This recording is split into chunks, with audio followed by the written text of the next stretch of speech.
एक को कह दिया ईश्वर है, दूसरे से कह दिया ईश्वर नहीं, और तीसरे ने कहा तो आपने जवाब ही नहीं दिया। ये क्या है? तो उन्होंने कहा देखो बात सुनो, बात धारणा की, हम तो धारणा तोड़ते हैं।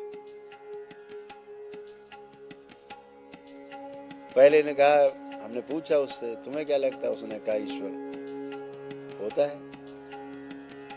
तो हमने तो मान के बैठ गया कि होता है, तो अब जानेगा ही नहीं, जानने का प्रयास ही नहीं करेगा।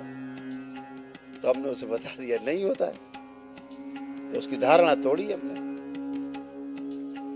दूसरे ने पूछा, उसने बताया कि ईश्वर तो हमें लगता है कि नहीं होता है, तो हमने उससे कहा होता है, तो हमने उसकी वो धारणा तोड़ी। और तीसरा कंफ्यूज था है कि नहीं, तो हमने खुद ही ढूंढेगा है कि नहीं, खुद ही ढूंढे, धारणा बन जाएगी उसकी। तो धारणा मजबूत होनी चाहिए। धारणा अगर मजबूत रहती है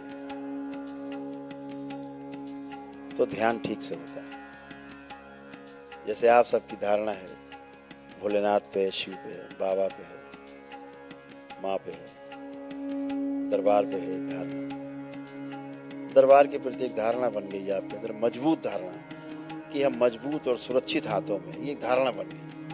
दरबार जो रास्ता दिखाएगा वो सही ही होगा, ये धारणा मजबूत है, इसलिए आपका ध्यान सही होता है, इसलिए आप ध्यान साधना कर पाते हो। यही तो अद्भुत है। लेकिन मान लेना नहीं, ईश्वर मानने की वस्तु नहीं, ईश्वर जानने की वस्तु है।